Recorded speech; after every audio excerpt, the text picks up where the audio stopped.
think it's working now. I'm not talking to a brick wall anymore. Oh my god! It's working! All right, now you're here. Now it's just not me just talking into the void about things I don't know anything about. Yeah, I'm excited. You're right about the fact that I haven't casted Chalet that much, but I think it's found itself a little bit in the meta as well. It's become a very attacker-sided map, of course, and I think that we're starting to see that transition with a lot of different maps.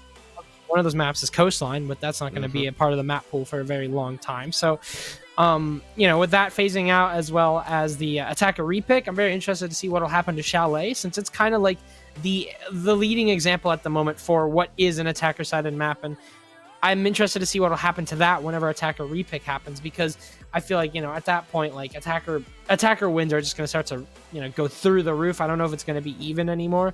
On other maps, I think it's going to be a heavy shift, but do think like maps like Oregon and Villa are still going to find themselves a little bit more lenient on the defender side. But yeah, Chalet is a classic example of just what goes right on attack and how to play it. Yeah, absolutely. You're right about the attacker-sided maps at least falling a bit more in the meta. I remember I remember seeing the slow shift. I mean, it was always the defender-sided maps were the ones that you would see all the time. Stuff like Clubhouse, Oregon, Border back when it was still in rotation, stuff like that. It was definitely an interesting time, but I've liked seeing the shift back towards the attacker-sided stuff, and now we're getting into the op bans. So far, nothing too exciting, nothing too radical, nothing that's really changed in almost the last 3 years. Literally nothing has changed about these bans. We have been seeing these over and over again. The Nomad ban not coming much of a surprise. I mean, no matter what map it is, Nomad is literally just your best go-to option for what is, just a flank watch. You can just forgive and forget, put down your air jabs, and your drones they become like a secondary option as opposed to someone just getting thrown like 50 feet back. Mm-hmm.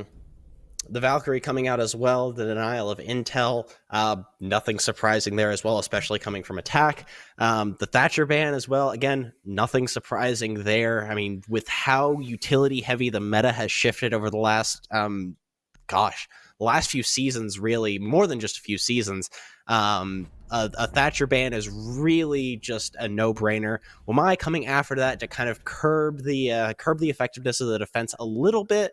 Coming from Outlast, I think they're trying to play into the later game here, maybe try and get a little bit of an advantage going through their defensive phase and try and come out on top in the attack phase as well. So we're going to go ahead and get into the op picks here. So you have a little bit more experience with these rosters, not much more than I have, but do you know any of these names that you're seeing on screen right now? Any insight you can give us? You have a few CL experienced players here. You have Tack and you have Lovely, but at the moment, these are all pretty new players, right? These are players that are trying to get their introduction, and that's kind of what CCL is, even though it is just meant to represent the Canadian League. It's also a really good introductory league to not only viewers, but players alike. Into the T3 ecosystem and also into the T2 ecosystem. You have players like Pangu that just qualified. You have Aerial Arise with Kento in them. I mean, you have a lot of different, eras and different levels of players, I think. And this is a really good example of two teams that, have a mixture of both. I think one of the teams that really surprised me last qualifier was Mystic Academy. I've known about the guys, right? Like they're very I don't want to say very Canadian, but that's really the only way to put them. They've been in the Canadian scene for a while. They had some players from Northern Shield Academy. And it's just a good representation of just different levels of the scene. Because if you have players like Pangu that are world champs, and then you have players like Baron who are just Canadian classics, just people who want to get their name out there.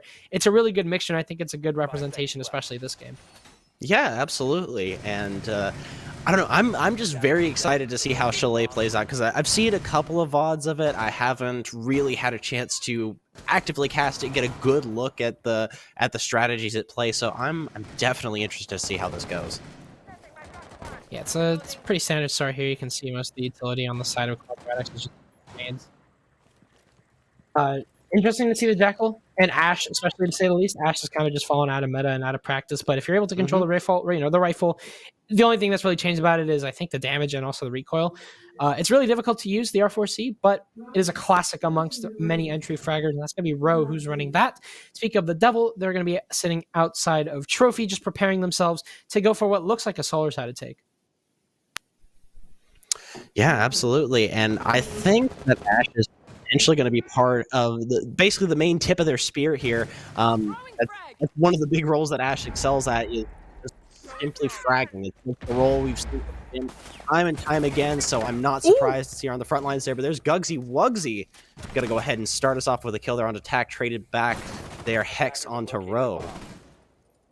Saw what Rose trying to do there, but it really didn't seem like he had the space to make that clearance. He kind of just ran up into a shield playing inside of Solar, and they did drone that out, so he kind of knew what he was challenging, but even then, still kind of unwise. But at the same time, you do have that trade going onto Tak, the one who basically plays Ella whenever they get the chance, as Hex is on for yet another. He takes down Gugs, the entry from the last kill, Quadratics having their one kill going in his way, but now you've lost a set of nades, and you've also lost your entry fragger, and unfortunately, they just can't get Hex off of the shield. This is a really good backup plan, because you saw, most of Outlast Academy just have their setup going inside of Mez, inside the library, but this shield is certainly doing work over by Solar. Yeah, no, they seem to be readjusting well, but they are taking quite a bit of time here with just a minute left ticking by. They've got to make some big moves real quick here. Belks. It seems like it's just going to be a stack up Ivy, and they still got a shield to worry about here, and that's Dusty. And the thing is that Outlast's setup is meant to punish people who are pushing solo, and it seems like that's what's happened so far. But you still got a 4 versus 3. Dusty, who does move back into Piano, is just going to waste a little bit more time, as they've got 35 seconds left to try and clear most of this. Arc's now positioned outside of box. The wall is open just a little bit, but that also is kind of a I don't know. It makes sense, right, to try and pressure the player sitting inside of Mez, but at the same time, that means you can't really stick anything on that pillbox or on that box wall. So they can basically just get in and get that plant down for free. But the issue is piano control has not been established here by Quadratics. Even if Arx tries to go for this plant, he can be shut down by utility and also by just trades. He is going to get the plant down through the smoke, however, and Dusty's going to challenge over from Piano. He's trying to look for the person on the plant, but somehow the plant goes down, but not before Arx is down himself. Keo does go down as a result, but it's a 2 versus 3 now, and as peeks onto Lovely, it's just Velks in a 1 versus 3, and he can't do it as he gets traded out, and it's a kill here for Outlast, and it's a round. Yeah, I mean, they took a long time readjusting as their initial strategy didn't work, as you mentioned, that those 1-by-1 peaks that were against, shield players with no utility to really flush them out, and I don't know, I'm interested to see how Quadratics is going to change their strategy this time, or if we're going to see them fall into the same kind of trap again, where it's, they peak 1-by-1, they have this whole strategy set up, and then it just falls apart the second it doesn't initially work out, because they did get the plant down, but with no real control over the room, it seemed like no real knowledge as to where the rest of the players of Outlast Academy were. There wasn't a whole lot they could do in terms of closing that round out. Yeah, they kind of just pushed Solo into the Solar Shield, and then at that point, their numbers got cut down, and they couldn't really work with any attacks. So they moved over, and they realized, which is a good realization, that the wall was just completely open, and that all they needed to do was open the right panel so they can get in for the plant. I don't know why that wall was. I mean, I get the idea, right? You challenge over from Piano, but there's so many ways to go around that. And Outlast just kind of held it down at that point. Quadratics they went in, like you said, little to no map control at that point. They just funneled into the plant, and the coverage was good enough, but to get the plant down. But at that point, if you don't have control of Piano, what are you going to do whenever you try and save the life of the planter, who is just stuck in there with really no exit? It just turned into an overall bloodbath up there. Yeah, I mean, it turned into a frag fest because they had no real way of, again, no control whatsoever.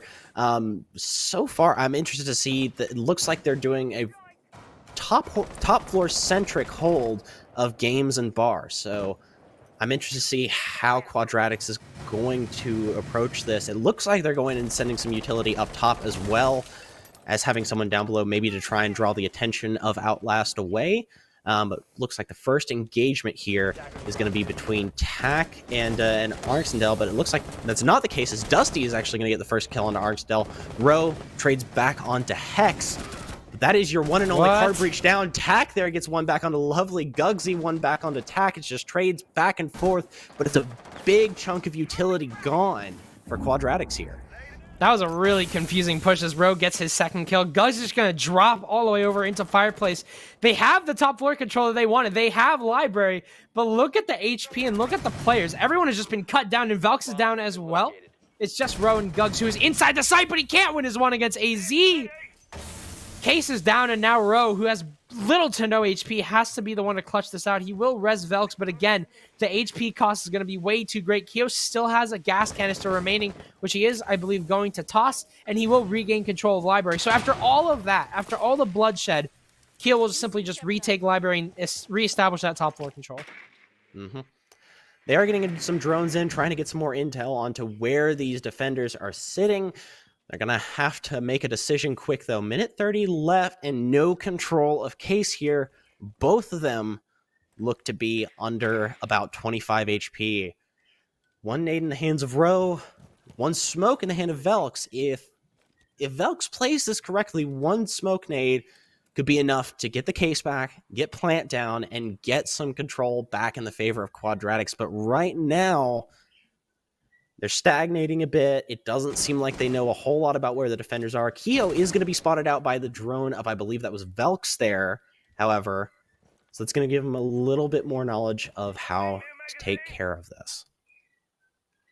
Simply stalling out here for Outlast. I mean, they have the HP advantage. They don't even need to really take, they could take the 1v1s. They're perfectly fine to do that. AZS, however, droned out, so that's going to be a little bit tough on his end. And Keo has the cross, I believe, over from Games, it looks like. I'm not sure where. Oh, no, I think he's still upstairs. So that's the thing, right? Like, even if you get rid of AZ here, Keo just has so much room to play with. He's going to walk up blue, and AZ does claim the kill onto the Ana, and it's just Velx in a 1 versus 2. I mean, this is just what we've been seeing so much of from Quadratics. It's just they've been pushing by themselves way too often. I get the idea that, oh, Gugs is just, he just sees a freebie. He sees map control in his hands as long as he just walks in. I get that idea, but what happens whenever you get traded?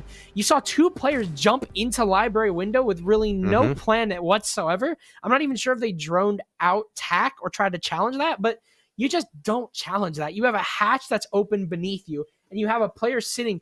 You don't know what to challenge. Like, that is just a lose-lose no matter what. And I get that they went for the trade, but you just can't be carrying that mentality over to the more experienced rounds, because at that point, like, Outlast is just going to read into you. So far, not seeing a whole lot of adaptation from Quadratics here. Again, it's just the first couple of rounds. They still have some time to really, feel into it. But if they give up too much here in the defending half, I mean, as you mentioned, Chalet tends to be more of an attacker-sided map at times. So I'm interested to see, are Outlast going to make the most of this defensive half, get themselves in a perfect position where they don't have to have that stellar of an attacking half. I mean, already they're on a good path to 2 rounds taken here into the defensive half. Quadratics are starting to slide down the rabbit hole and don't have much of a way out if they don't make a big change soon. Yeah, I mean, it's just a mindset thing here with Quadratics. I get that this might be like a pug stack, but they're playing way too predictable. Pug stacks, the main advantage that they have is that they're unpredictable, but Quadratics they're not really claiming that advantage that they have. They're playing for their ones. They're kind of just going in and relying on maybe Outlast aren't playing this right. Outlast is an actual established team. They have strats, they have experience, they know how to hold crosses. So you can't really just take those ones against shields and against just random crossfires and expect it to work, because it might work once, it might work twice, but if you haven't earned 2 rounds at that point, you got to change something up. Exactly. We'll see if they decide to change something up now. But they're going to have another shield. They're going to have a lot more top floor presence to contest against once again. Looks like 2 players of Hex and I believe Dusty sitting upstairs. So we'll see how they go about this. Ro is going to be the first one to make a push in that direction, sitting up in mezzanine right now. But looks like that's all that he's doing right now. They're getting set up here. Yeah, they're going for a very, very heavy top floor take right now. And I mean, that's, to be expected, but the issue is it's another one of those map control things. It's going to... No, Ro, if there's one ADS, there's probably going to be 2. I guess I was wrong. There's Keo getting the first kill there. Onto your IQ. Not that big of a utility loss so far, but we've seen that G86 has been fairly impactful when it stays on the board long enough. We'll see Ro here going in with a Gemini drone, trying to get a better picture of where these defenders are sitting, but no intel gained so far. Just knows that there's a shield there. No nades, no real utility left to speak of. Maybe the Gemini drone can bait out a couple of shots here, but Az looks like he's going to go ahead and take out Ro. Arxendel taking down Hex as well. It's one of your top floor defenders taken down, so it looks like it's up to Az and Dusty now. Az just peppering shots into those attackers. Yeah, Arxendel's trying to apply pressure to that player, but he just has he has the advantage. And I think at that point, you just kind of got to either give it up or just realize that you're not winning that fight 9 times out of 10. Tax still has... I mean, in general, Outlast still has full control of the top floor as well as their utility completely up. Because unfortunately, one of the main issues is that Ro burned his nades so early. You could have gotten that off, whatever was on the wall above, inside of office. You could have gotten that off with a Gone 6 or a Zofia charge, but instead, I guess it was the choice was to nade over and burn both of your nades getting that wall because one of them was on an ADS. That's a beautiful shot there by Lovely. Just absolutely minted AZ, and now it's a 3 versus 3. Beautiful shot there by Arxandel, but he is going to be traded, and that's case down, so someone has to get on that quick. Keo is on Arxandel as well. It's a 2 versus 2, and Dusty is just holding down the line. He'll take down Velks. He'll take down Lovely at the same time. Unfortunate that your planter takes initiative there and tries to take a gunfight because, well, he has the case, and he's going to have to go in for the plant. It doesn't work out that way, and it's yet another round that Quadratics cannot claim. Yeah, and a little bit of an update for the other rounds going on concurrently with our qualifier. Catlaugh just beat SYR 7-0. Catlaugh? So they will be moving on to the next round here. That's Terra's team. Yeah. Oh my god. They're doing incredibly well. A 7-0 would be quite a commanding victory to move you on to round 2 here. Yeah, especially I know like Terra's team is also a pug stack team, and I'm not. I think we casted. I don't know if we casted, but I know SYR. I think we're in the last qualifier. I think that they met the same exact fate. I don't know if it was 7-0, but I think they got first rounded, so now they're into losers. But hey, all faith on them. I wish Seer or SYR the best of luck. I want to see them in for the effort that they've been putting. But at the same time, I also just want to see Terra and Hitman running a league because that would be absolutely hilarious. Terra versus Pengu for the 3rd time. Jeez, oh my, give it to me. That's a blockbuster right there. Yeah, they will play the winner of Agony Esports versus Orgless going on right now as well. So we'll see what match we get into next. But we're back to this one now. Quadratics Outlast 3-0, and they are going once again to this top floor site that Quadratics had such a difficult time with on round 1. Difficult time is an understatement. It really didn't seem like they had a lot of map control, did they, Loaf? I mean, they were just walking, they're walking straight into shields over by Solar and then just doing a conga line into the site while they had no map control. It was a roughie, but at the same time, Quadratics, I think they're learning a little bit more. They understand that, they need to get map control, which is a big plus because we saw them try and do that on the upstairs. But I think the issue is that they give up way too early, and they also just expend way too much utility whenever they don't need to. You have flashbangs that are meant to burn ADSs, but at the same time, actually you don't.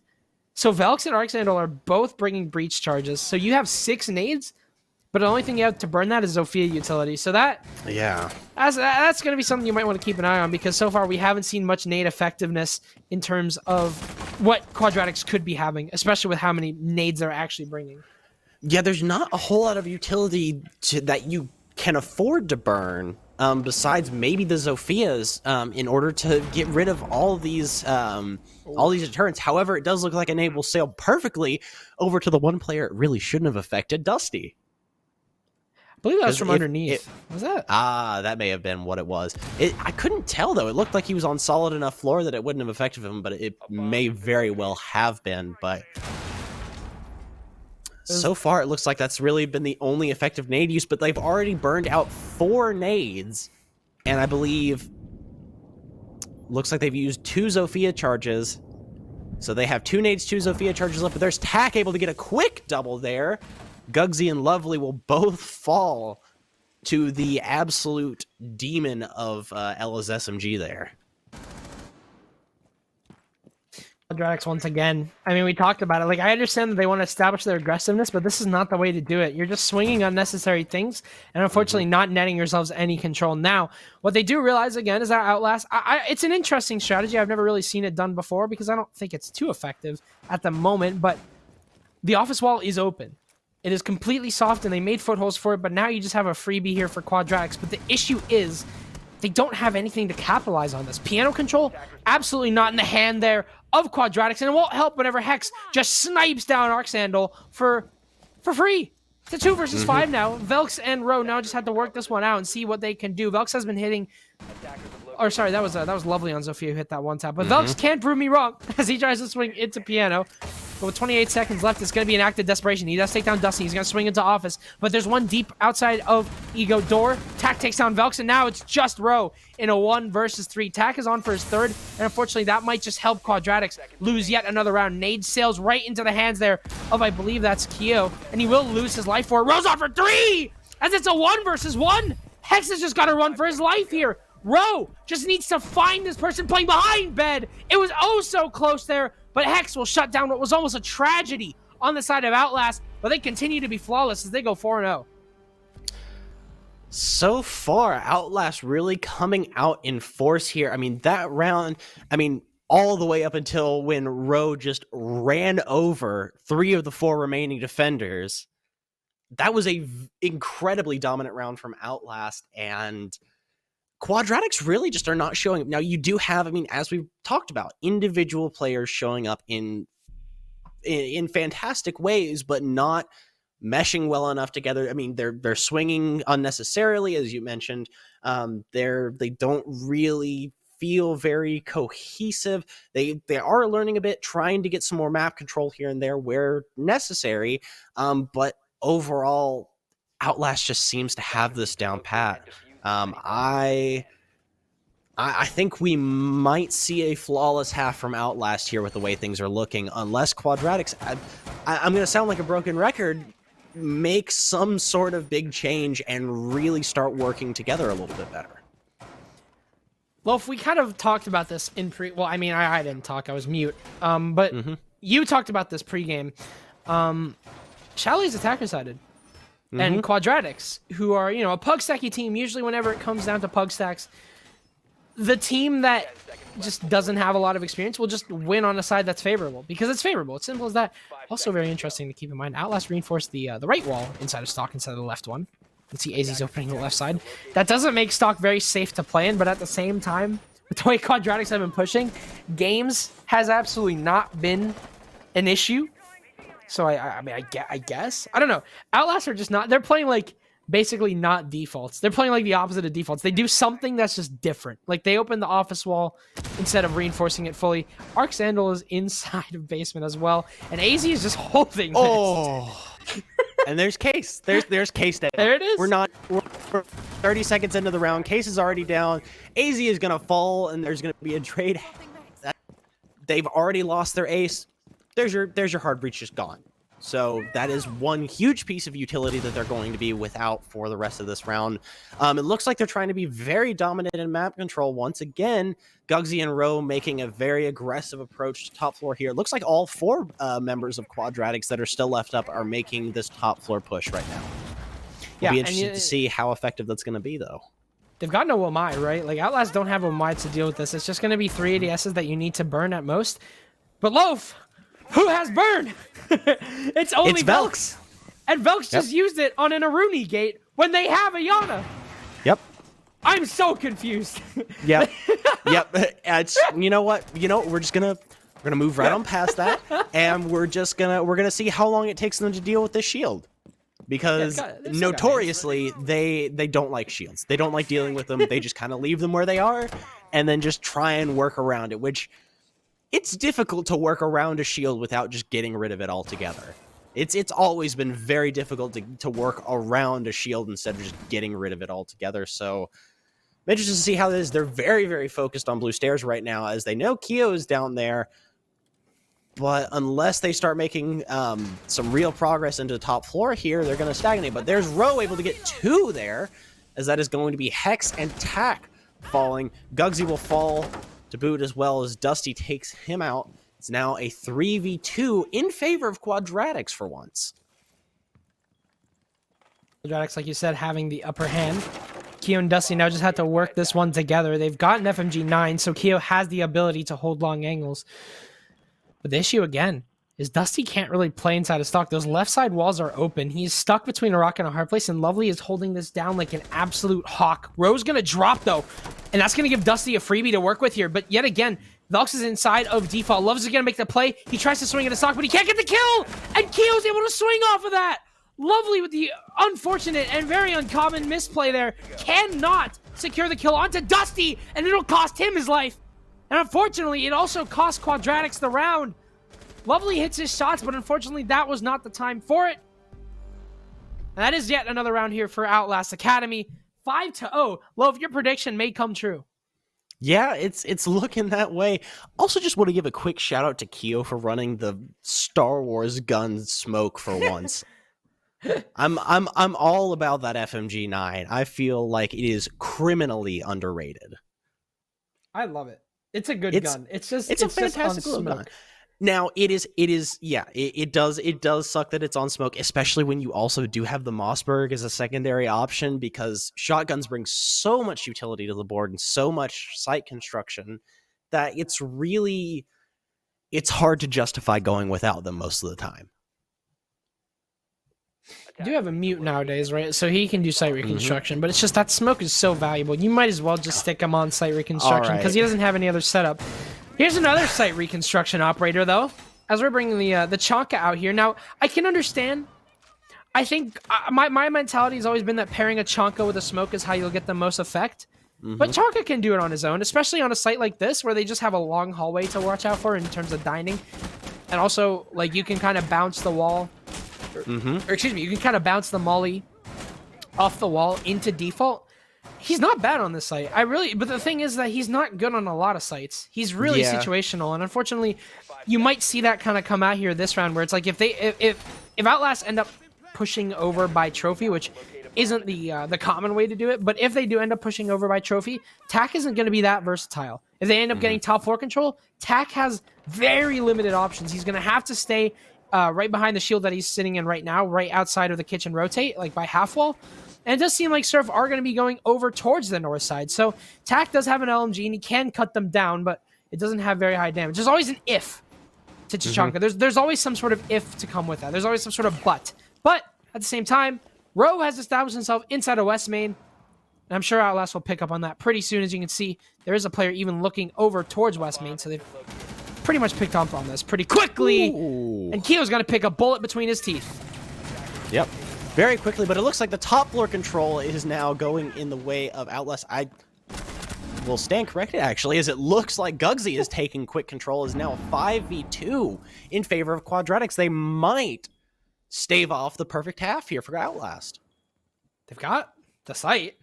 Not sure where the case is, though. Archandel's just trying to find his way into the site right now. And AZ's down. It's Gugsy on first fourth! As he lines up AZ and Dusty. That's the Gugsy Wugsy we've been hyping up inside of the chat. We haven't gotten around from them until this one. And Gugsy goes huge off of a rush. I mean, I guess it does work. Like 1 out of 5 times. Look, there are times when you just need to embrace the fact that you're a pub stack. Just go absolutely no rhyme, no reason, no thought. I click head, I win. That just needs to become the mentality. Just shut your brain down, run to the site, kill everything you see. Well, and you know what? It worked. It worked. Like, there are times that I'd be like, okay, there's no nuance. It's like, it worked. All right. It worked, and it worked enough to prevent the flawless half. Is it going to prevent them from losing the entire match? That is yet to be seen. As we mentioned, Chile is a very attacker-sided map. Tends to be. I'll caveat that with tends to be. Yeah. But Outlast now being on attack, we've seen them be a lot more organized. We've seen them be a lot more cohesive as a team. Their strats seem to be a lot more fleshed out than Quadratics. And that does come from them being, an established team. Outlast having, this roster has been, do you know how long this roster's been together by chance? Oh, I have no idea. I don't Um, know. I Sorry. mean, it seems like they have at least some experience together at the very least. So I would have to say that unless Quadratics can pull out something really strange, they're not looking too hot. Going 5-1 into any half, whether it's attacking or defending, if you're on that one, it's not looking too hot for you. You have to win every single round to avoid going to overtime. You lose one round and you're automatically in overtime, and you're stuck on the brink for however many rounds left in regulation. Yeah, Outlast they can kind of run this down, right? They just play like themselves, play safe, and just claim rounds as they come. But I am also interested to see how Outlast are going to take this, considering the fact that they have 6 burn. They have Keo and AZ both on flashes. Take notes, Quadratics. Bring your flashes. Exactly. And especially because Outlast also don't have to worry about the Wamai. A big pointer on this map is Wamai, a massive character that you should bring on every site. Well, not every site, but most sites is Wamai. And without that Wamai, that shield that Arcsandal is sitting by is being covered by what looks like, I would assume it's default, like, it's 2 ADSs, right? Like, you have 2 ADSs on that, but yeah, there's 2 ADSs in the corner. Perfect. But that gets burned in like 2 seconds. And then you have multiple gone 6s. I would say 3. I don't know if Line brings one. And then you have Sophia, and then you have nades. There's not a lot that Outlast had to go through to clear Piano. A castle barricade, 2, and honestly, this breach charge might even get the ADSs. So there's like literally nothing you have to go through in order to get the shield. It comes I believe at no it cost. did. There it is. It did get those ADSs. Yep. So that they didn't even have to use any of the utility, and there's, I believe, is that both, or does Jaeger have 3? I can't remember if they dropped so it Jaeger down has to 2 3. or 3. Jaeger has 3. So okay, so Jaeger still has 1 left, but that's 1 for the entire team. You have nothing else to deter utility. There's going to be the first kill going in the favor of Outlast. Tack onto Row, and that is your Cade down as well. I believe no C4 usage coming out of him. Tack's going to confirm that the Piano shield has basically nothing to worry about on it. That's a swing there from Gugsy. I'm really not sure what that was all about, as Dusty does get his refrag, but AZ still does go down. I think his utility was well spent at that point, though. They don't really need to worry about him. There's your final ADS burned inside of Office. And once these smokes are gone, honestly, the plant is ready to go down. Outlast have control of Piano and hexes onto Lovely as well to 2 versus 4. And Arcsandal only has 1 gas grenade left, and he doesn't even have his life to hold on to. It's just Velx in a 1 versus 3 as he does claim Tack. But the plant is going to start to go down. That's going to pressure him into this retake. And the angles that Outlast are holding, I mean, this is just a crossfire and a half going on from this attacking team. They've established themselves so well. Velx is going to have to work against so much current here as he's going to swing into bedroom. There's a player waiting to his right, and that's going to be Hex. He claims his life, and Outlast Academy are on to match point. 6-1, and they are doing it in a dominant fashion so far. I mean, they looked a lot better on this attack than Quadratics looked.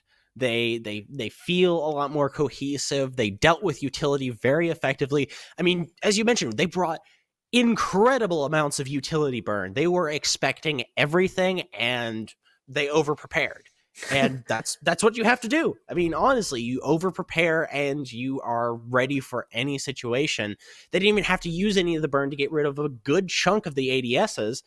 And I mean, so far, Outlast are looking in prime position to move on to the next round here.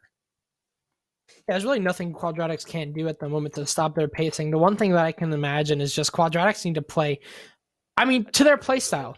You know, Quadratics were just kind of holding down the fort when they didn't have a lot of utility to rely on. Even now, they're bringing multiple shields, but what are you going to really do? Especially because, well, Loaf, there is no Aruni being brought either. So you have 3 ADSs to cover 2 shields.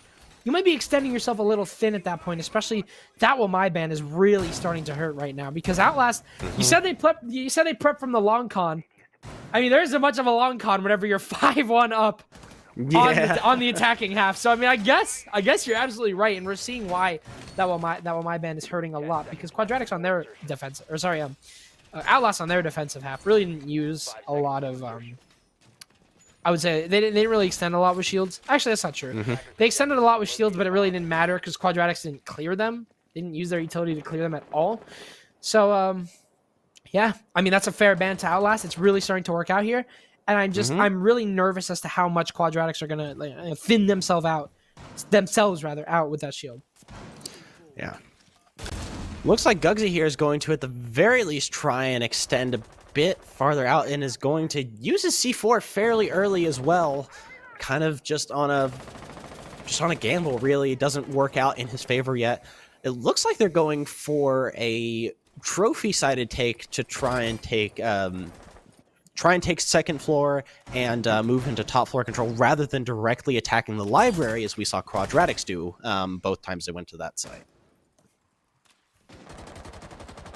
Yeah, they're taking this from the extra side. They're gonna.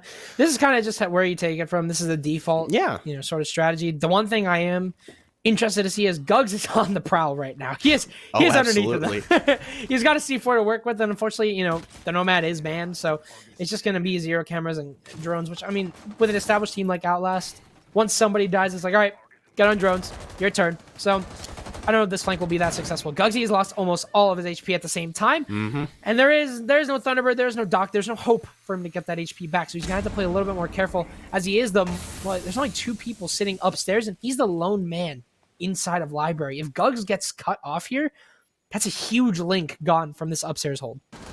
Yeah, I mean, he's in a very, very rough position. And you mentioned he had a C4 to work with. It's actually gone now. That C4 was used very, very early on in the round and netted him nothing, so he doesn't really have a whole lot of utility. All he has is that little 9mm gun in his back pocket, and that is it. He is the only thing standing in between Outlast and top floor control right now. He is wasting quite a bit of time now. I mean, they're taking down to about a minute left. Rowe actually looked like he was trying to rotate back upstairs to support Gugsy. Was able to at least bait out Dusty a little bit. He was traded back out, but now top floor control is Outlast if they do want to take it. But with about 40 seconds left, Keo still has control of Case at the very least. And AZ looks like he's getting a good position over the top of games here. Potentially get this crossfire down and hopefully get this plant down as the timer winds down to a measly 20 seconds. Yeah, Keo's going to have to get positioned for that default plan. You can see he is in a rush. Tax onto Gugs, however, so that is one player gone, and that's Hex as well to trade here, but Arx is able to hold down Bar for now. Lovely doesn't have a C4 or anything to deal with here, so he's just going to have to rely on his weapon. Arx is on to 2, however, as Tac goes down. This has been cut down to a 2 versus 2, and Arx is on for the swing, as it's 4 for Arx! Arx Sandal, say his name! As he claims everyone there, he gives around to Quadratics and gives them a breath of fresh air. Absolutely. Quadratics, I mean, Arxendel right there was the star of the show. Hopped in, was able to get a quick kill, I believe, on the Hex before hopping into the site, taking out the planter, and immediately taking out AZ, who was trying to rotate back down to retake that case there with no time left whatsoever. Just an absolutely incredible play by Arxendel there. And now, Outlast, what looked to be a sure 7-1 victory, have now been temporarily pushed back a little bit. We'll see if Quadratics can take the momentum from that round win. And as well, they took the last round of Outlast defending half. We'll see if they can continue this momentum and potentially pull back a comeback. Absolutely there. And Quadratics, I mean, honestly, they had no permission to win that. They lost their top floor control so early on. And it's, again, what we're talking about. Those shields are just not going to hold up. They're not as good without the Wamai magnets, and especially because you weren't bringing in a Rooney, it doesn't even force Outlast to waste what's it called? Jeez, I always forget. I know the Prisma's the alibi one. It's what is it? The Ionoclone. Whatever. The Ionoclone. Gemini, there it is. I was thinking of it. I knew it had the word Gemini. I don't know why I couldn't think of it. But, the Gemini, it does recharge over time. It has infinite uses at some point, but it's time. It's time being wasted there. And Outlast didn't waste any time getting themselves established inside of Solar, and they were able to just get rid of that shield lickety-split. It wasn't even an issue. It wasn't an issue at all. So the problem is that Quadratics are relying heavily on these shields to really be a layer of defense. And what we kind of saw there from that team was that, individual plays are what's going to lead you in this game. You're a pug stack. You can't rely on strategies too much, especially if they're, no offense, kind of this weak. And I mean, it's not even Quadratics' fault. It's just the fact that you have such a strong operator in Wamai just not allowed. Like, that's going to be rough. Yeah, Outlast were able to play to it. It seemed like their strategies were set up to not have a Wamai, and that worked very, very well for them. But Quadratics, Wamai being as in the meta as he is, are, as you said, really struggling with that. And I'm interested to see if the raw fragging power of this team will be able to overcome that lack of utility. Yeah, I mean, so far, though, I mean, it's only worked twice. But to give you a quick update here on some other matches going on right now, 1HP has fallen to Fork 7-3. So the winner of this match will go on to play Fork. And it looks like as well, we do not have the score yet, but Agony Esports has defeated Orglis, so they will be playing Catlaugh in the next round. I love how it's like it's like it's the Hunger Games, and it's one really serious team. It just goes down to like SYR lose to Catlaugh, and then like 1 HP lose to Fork. Speaking of SYR as well, they have also advanced past the first bracket of the losers round, and Orglis has actually been knocked out. Look at that! They are the first team fully eliminated from this qualifier. And there's trades going between Lovely and Dusty. Is your Maestro down? You can still control Maestro cameras if you're dead. Can't open them. Can't zappity zap. So Lovely doesn't have much to work with except for his cams. Rose on for another, however, as he takes down Tack. So it is another kill going in the way of Quadratics. Trying to hold this down, but unfortunately, look up. Because, Ro, there is a man sitting above you, and his name is Hex. 3 versus 3 now. The trade has been given to Outlast, and now they're going to start to take control as Gugs. He's the playmaker for this team, but unfortunately, he's all the way downstairs, and his flank is unsuccessful. AZ is very low, but at the same time, Quadratics don't have a lot to work with. 23 seconds left. No utility to try and deny this plant. Arsenal's going to have to hope that he goes huge again, or Velx's top floor is going to have to be absolutely instrumental. Keo goes in for the plant, and again, no utility to deny that. It's a beautiful shot there from Arxandel, and he downs AZ as well! This man can do it all, it's just Keo, and he's gone too! The man with the plan, Arxandel, just continues to amaze me, as he's on for double digits, and while they might not know yet, they've won yet another round.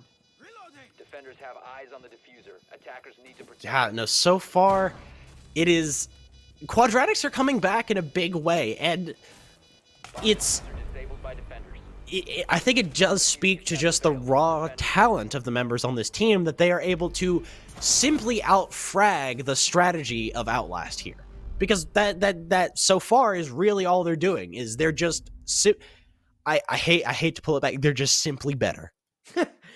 Yeah. I mean, Outlast are taking, they're taking what they have and working with it, Like, yeah, absolutely. Dude, look, this Wamai ban is hurting, isn't it? Yeah, it really is. I mean, Quadratics are just they're struggling in terms of strategy. They don't really have the utility denial.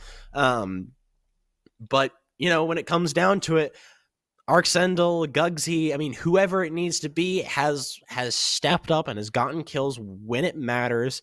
I mean, Arxendel as well has really performed well in those clutch situations where multi-kills are required for the team to end up moving forward. Yeah, it's a desperate position to be in. I absolutely agree. And that kind of just, it shows that, there's a weakness in strategy, but I'm not really shocked. Again, this is a pug stack. You can't expect too much out of them except for those individual plays. You can see Arxandel's on for 10 kills. He's got the individual plays locked down. Gugsy Wugsy's on for 9 as well. I hate that name so much. But, it's like, it's a trade-off, right? Like, Quadratics, they're just going to have to lean into this. They're trying to play some advanced style with the, like first of all, there's a shield bottom main with an ADS behind it. So, I mean, I guess you got the back covered, but what happens whenever a Gon 6 just comes flying into that shield from Trench? There's a lot, I guess, yeah, they got the door coverage. So this is an interesting strategy, and I'm interested to see how it's going to be, implemented, especially because Quadratics do have kind of this lurking style of play where Gugs just kind of walks around where he wants to, so he can be the one to hold this from the top floor. But, again, if Lovely gets burned here, which is a very, very easy and very simple possibility, then what? What do you do at that point? You just lose West Main, and, well, at that point, you're going to have to... Lovely's going to have to flush himself upstairs, so you have 3 on site, and if Outlast are going for what looks to be a snowmobile push. It's a 5 versus 3 on the site. Yeah, no, it's going to be. I'm curious as to how Outlast is going to push this, because Quadratics have strung themselves very, very thin, as you mentioned, and I don't know if they're going to get if Outlast is going to get distracted by trying to clear out that roaming presence to prevent the late round push, or if they're going to, as they have previously, continue to effectively just control the site and push themselves where they need to be, get coverage where they need to be. So far, that was enough to get them to where they are now, but in these last few rounds, Quadratics has simply just been able to outfrag that ability to get map control and that ability to effectively have coverage. It just doesn't matter if someone clicks on your head.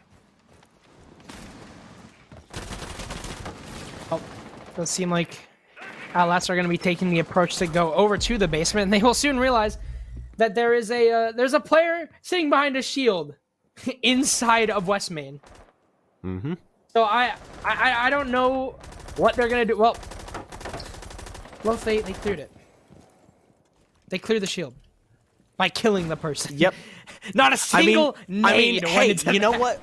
You know what? Whatever works, we'll take it. But yeah, I mean, we mentioned there were plenty of ways to get rid of that shield, but that is definitely a very effective way to do it. There's a second kill going the way of Outlast. There is Tack takes down Velks as well. Hex is going to be the first to fall on Outlast, though, at the hands of Arxendel.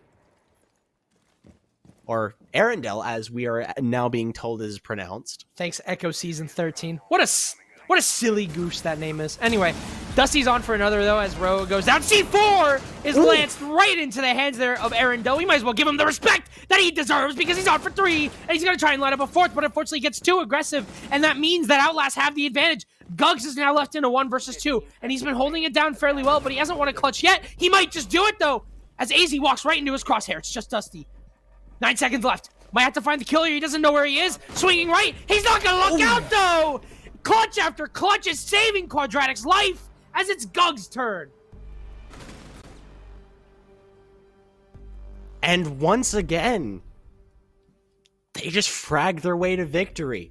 Outlast had the map control. They were able to effectively clear out the roams, the big chunks of utility that were meant to hold Outlast back. They were able to deal with them very effectively, but when it came down to the clutch situations, once again, Arendelle, Gugsy Wugsy, both able to pull out a triple in the hands of Arendelle. Gugsy able to pull out 2 as well in those last seconds of the round. I'm astonished at how well this is working out for Quadratics. I mean, you heard my prediction just a few rounds ago. I was like, oh yeah, Outlast are going to take this, the perfect defending half, going to pull through. It's normally an attacker sided map, and it's coming through. So I'm very, very interested to see the way this is going to go, because now it's looking, I mean, Chalet has been fairly defender sided just in terms of statistics so far. It's been kind of a shocking revelation, but I mean, I guess if you're a pug stacky, you sit inside of the site, you're a little bit more comfortable there, because, it's just like, you have to walk into me. And I mean, I will admit, whenever I'm playing my Plat 1 ranked games, which is like, blue gold at this point, I'll admit I'm a little bit more comfortable just being inside of the site and just waiting for people to come to me. So maybe that's what it is. Maybe it's just a comfort thing. The fact that, and the fact that just Siege inherently is a defender-sided game, that could just be it. If you have a pug stacky team, if you have a team that doesn't strat, that doesn't practice, that doesn't have a coach, that doesn't have all this commitment, maybe that defense is helpful, because it's just, you figure out your flaws as you go, and and also you have the chance to go to another site. So if something doesn't work out, you have another option. On attack, it doesn't work out like that. So definitely makes sense as to why they are doing better, I think, on that defense. And also just Quadratics are being enabled on this defense. A lot of the plays that have been made from Gugsy, from Arendelle, also from Ro, but Ro was more of a, on attack. It's been helping. My question is when does that steam run out? Yeah, that is interesting, because they've been relying very heavily on multi-kills from 2 players, basically. It's been Gugsy, actually 3 players, my mistake. Gugsy, Ro, and Arendelle have been the 3 players that it has been heavily reliant on for Quadratics to do so well thus far. I just don't know. I mean, just as you said, I don't know how long this steam is going to last. How long is it going to be before they run out of steam and they just can't perform as they have been so far? And, you know, Outlast has one good round and it's done. So I'm not sure. But I believe, was it Outlast or Quadratics that asked for the pause? Oh, I'm not sure. I would assume maybe if it was like a coach pause, probably Outlast. I mean, they are just getting slammed right now. They can't seem to find a single round at the moment because the guy who doesn't even know what vowel is in his name is currently just putting on the works against this team. And a lot of people, you know, including me, they're just doubting Quadratics. And I mean, hey, Pug Stacks, that's where qualifiers. That's where Pug Stacks reign supreme. Best of ones. I mean, I wouldn't be shocked, you know, if Quadratics bring this back because they have nothing to lose. Yeah, and it actually turns out it was Quadratics who took the tactical pause, and I think they realized he's like that may have been exactly what we were talking about. It's like, hey, you know, they're relying very heavily on these multi-kills. Take a pause, you know that that's their strength. Figure out how can we work this into an effective strategy to continue pushing against Outlast here and take them to overtime. Yeah, and I mean, you know, Quadratics, if they continue to have this steam, I guess they are pretty much relying on Gugs and Arundel. Because at the moment, I think Rowe has only found, I don't want to slander him, I might be absolutely incorrect. I think he's only found like 2 or 3 kills on this defensive half so far. I can go back and verify my sources pretty soon. Oh wait, no, I can't because Northern Arena is not sub-only mode. And I'm broke. But, you know, I hate to be the one to count the kills. Because, you know, it's not all kills, but at the moment, that's what Quadratics are winning off of. Yeah. I mean, that has been the sole reason, exactly, that they've won thus far, and I'm just wondering, how long is that going to be effective? How long are they going to be able to keep this up? And I guess we'll find out soon here as we see Outlast getting ready to make their entry into bedroom here, as it is a bar games hold once again from Quadratics. Dusty making the moves into piano, being the tip of the spear for Outlast. Look at me bringing back terms from the first round. And nothing much going on here. We did talk about this, Loaf, right? Like the overextension. Was that a one? Why does Lovely keep hitting his one taps? Jeez, oh my. You know, I have no reason other than he just must be goated with the LMGs.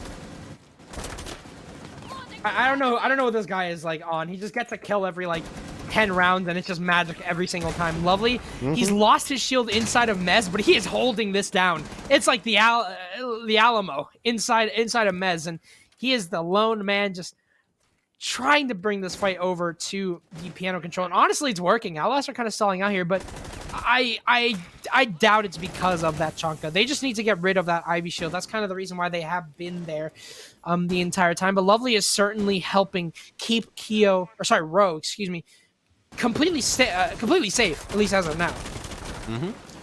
Yeah, I mean, if there ever was a gun to do suppression, it is definitely the Dinner Plate 28. But so far, looks like the Smoke Nade is going to come out and actually flush Dusty out of piano and towards that Ivy shield. They're going to try and get a nade over there, but it is going to be caught by the ADS. Flash comes out to burn it as well, but it will just instead get caught. This nade actually looks like it bounced off the window frame and is not going to catch the shield there. So that Ivy shield is still up. Lovely gets his second kill there with the DP, and that's going to be Hex taken off the board. No more cams for the attackers can be set up there. Rowe going to be able to get the next kill there. Back on the Dusty. Quadratics are actually looking to have an effective hold as Gugsy takes down Taxes all up to Keo. And there's Rowe once again to finish it out. Quadratics take round number 11 and push themselves up to 6-5. One more round is all it will take. And they'll have pulled it all the way back to overtime from a 5-1 attacking half. And I mean, Quadratics that entire time, that was a well-played strategy. They just held themselves down. The shield was gone from Lovely, completely out of the picture. But what Lovely did, was he recognized that absolutely nobody was pushing basement. It was Outlast just funneling the top floor. So Lovely was completely safe to play main stairs, which shouldn't happen.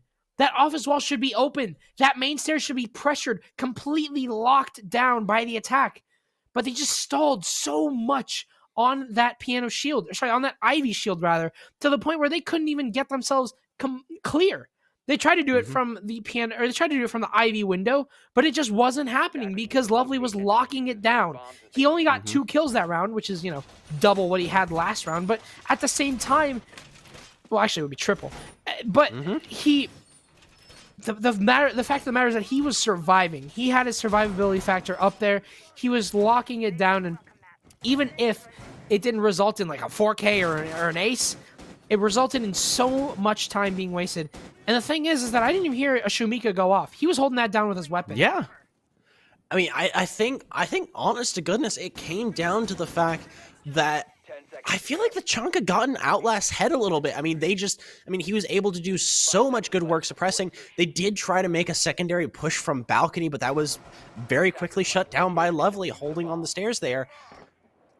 I feel like they stalled out because they knew Lovely was there. They knew he had a solid angle if they tried to make any kind of push into Ivy from piano, that they stalled out there, tried to figure out a good way to deal with Lovely, didn't have anything that worked very well, and just fell one by one to the various members of Quadratics.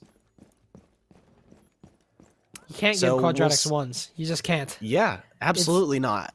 It hasn't been working. It literally, Quadratics, whenever they take the one-on-one gunfight, and they take initiative, does not work.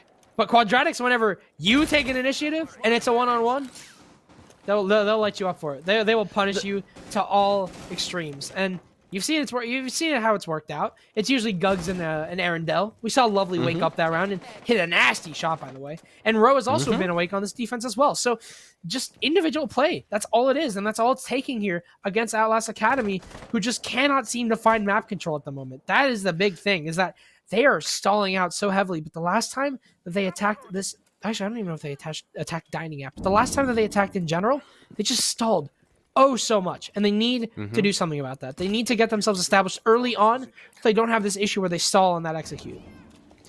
Yeah, I mean, one of the big reasons that we talked about why Outlast was doing so well is they were working very cohesively, and it seems Quadratics has really, taken that to their advantage, been able to really pull apart that cohesiveness, pull them down into the individual ones, or take it to where, one player is able to run over, take out a good part of the team, and there's not a whole lot left for Outlast to work with, and Quadratics is just able to roll over them after that. So I feel like Outlast is relying very heavily on their numbers instead of what we saw earlier, where they were able to, almost do the exact same to Quadratics, pull them down into their ones and take it from there. And it looks like we'll see the same start to happen there as AZ gets a kill from above onto Ro, but Lovely very quickly trades back. Lovely waking up on the Chonka.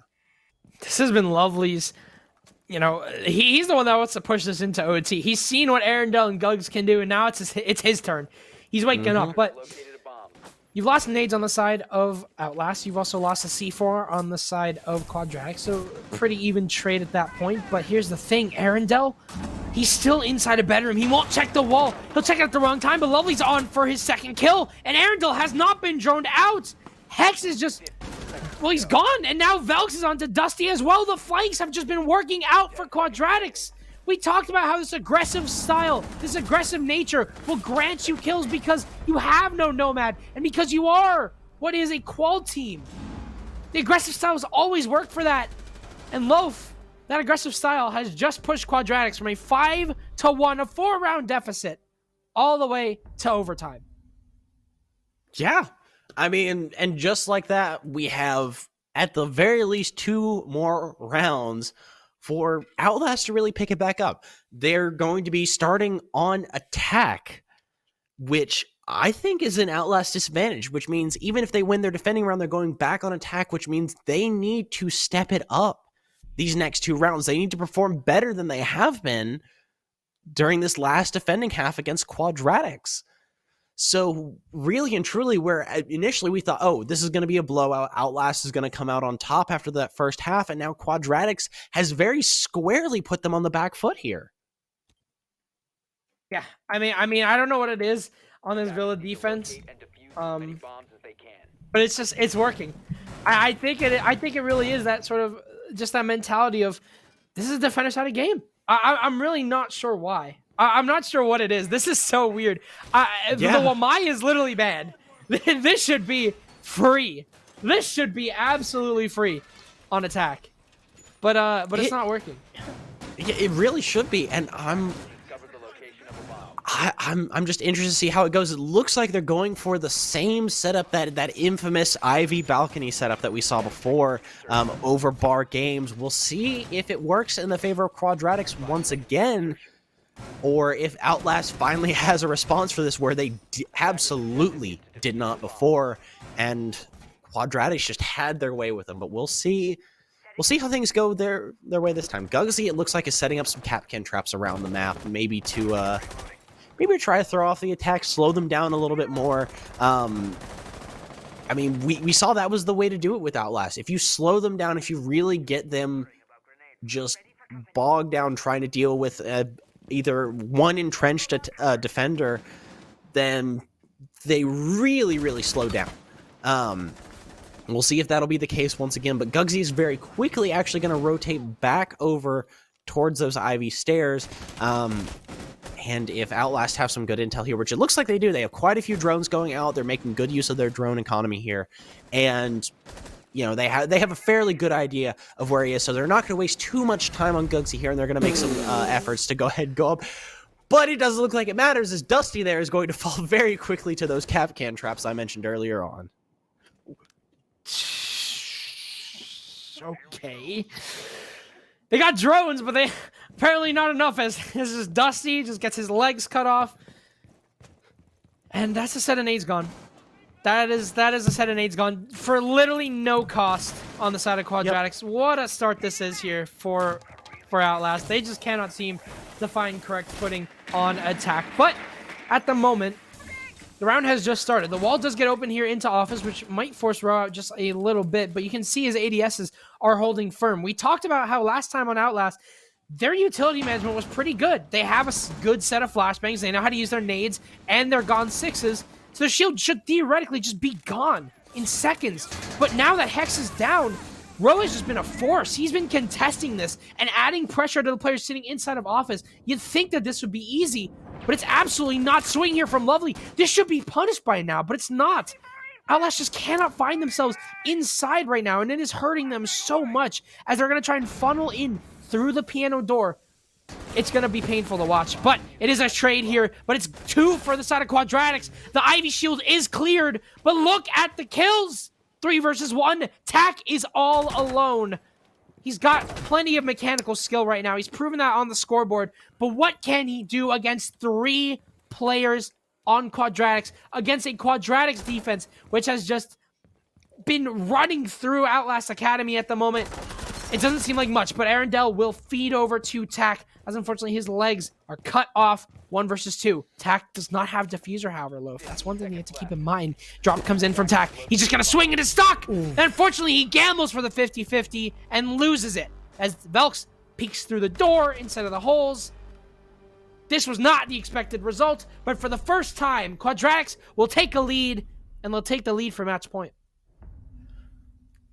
They have really shown back up, and I think that this also shows one of the big weaknesses that I mentioned it in the beginning of last round as well, but I think I want to reiterate as well that it seems like Outlast is really struggling when it comes to entrenched defenders, when they really have to deal with not just shields, but shields that they can't effectively get rid of, and that was hurt especially by losing the Iana very, very early on to those Capcans just through carelessness. I mean, they had droned out earlier knowing there was a Capcan.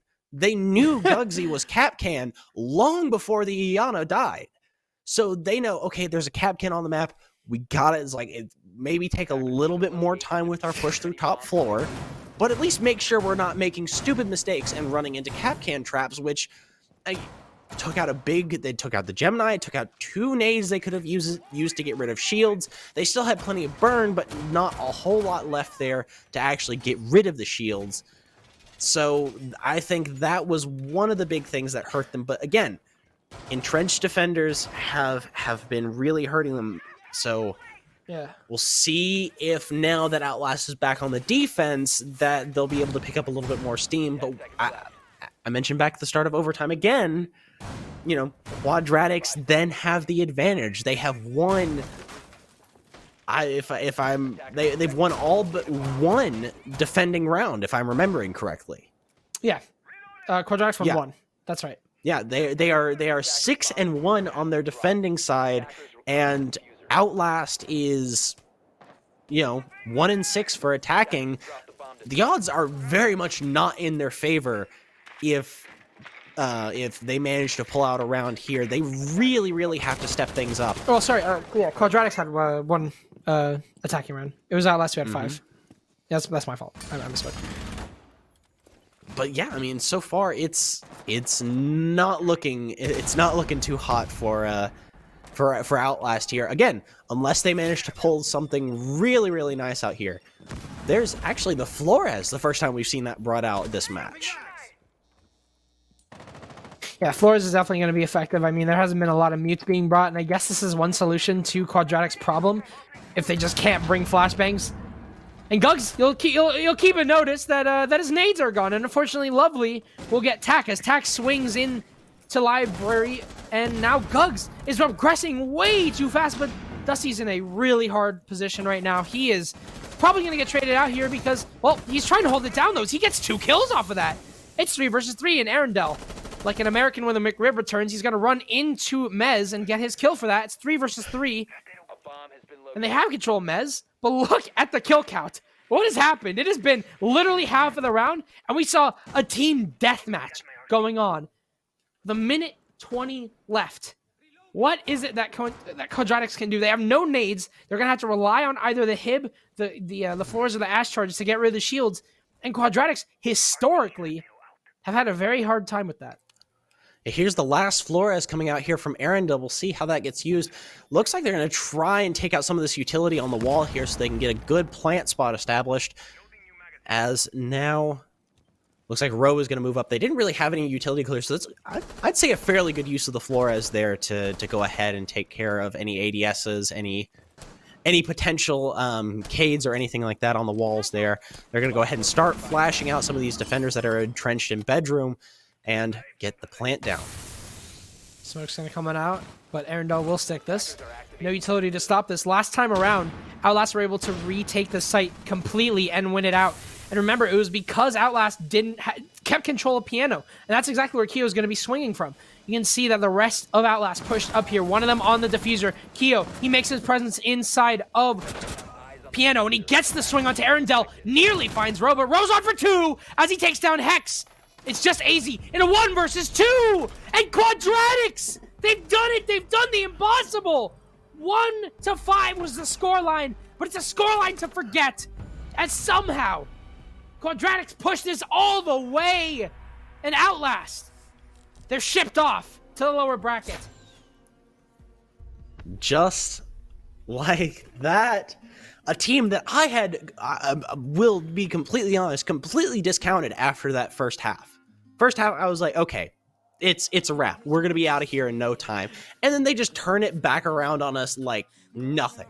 And come back in full force and make what was looked like a very well-established and well-rehearsed team look just completely and totally clueless. So big ups to Quadratics as they will now move on to play Fork in the next round of the winner's bracket, and Outlast will unfortunately fall and play 1 HP, the loser of the previous match. So we will it's looking to be interesting, and I kind of want to see where Quadratics goes from now. I don't know how established Fork is, but Loaf, that's about 3. If Fork isn't an established team, because I know CatLab isn't, that's 3 teams that are pug stacks. Pug stacks. And they beat. I mean, I've always said that best of ones just favor the team that just kind of gets in and gets dirty, but not like that. I never expected a result like that because last time around, I mean, there was Mystic Academy who were making a run. There was Pengu's team here. You had the best of both worlds. Yeah. But this is being ran through by a bunch of pug stacks, and unfortunately, if you're an Outlast fan, you went to go fix your dinner 1 to 5. All right, see you next game, and now you're back here looking at me talking about with my smug face about how Quadratics just came back 8-6, and now it's Quadratics versus Fork. You never expected that, but I mean, at the same time, we talked about the very beginning. Love, I don't know if you remember. I was like, fortune favors the bold. If you're gonna get aggressive, if you're a pug stack, might as well just send it, and that's what happened. Yeah. They sent it. They completely turned around our analysis at the very beginning of the round, saying, Chalet tends to be an attacker-sided map. Just completely and totally throw that to the wayside. Both teams did. In fact, it was very, very defender-sided for the most part during that game, which I've noticed, especially when it comes down to best of ones or more kind of, especially from pug stacks, it tends to favor a little bit more defender-sided, tends to sort of revert back to the default sort of siege leanings in terms of side advantage. So not completely and totally unexpected, but definitely with the performance that we saw from Quadratics early on, definitely a welcome surprise. I'll say that much at least. I will always say I will 100% eat my words if it ends up being a good match to watch, which that definitely was. Yeah, I agree. That was a really good match, and unfortunately, that's where we're going to leave it at that. It's an 8-6 and a monumental victory on the side of Quadratics. No one thought that it was possible. I mean, Outlast had that. They were one round. That's all they needed. They needed one good attack, and they proved that they could do it once, but they couldn't do it again. Unfortunately, that's the end of that game, though. We'll be cutting to a quick 5-minute break until we get ourselves sorted for the next game here in CCL Qualifier number 2.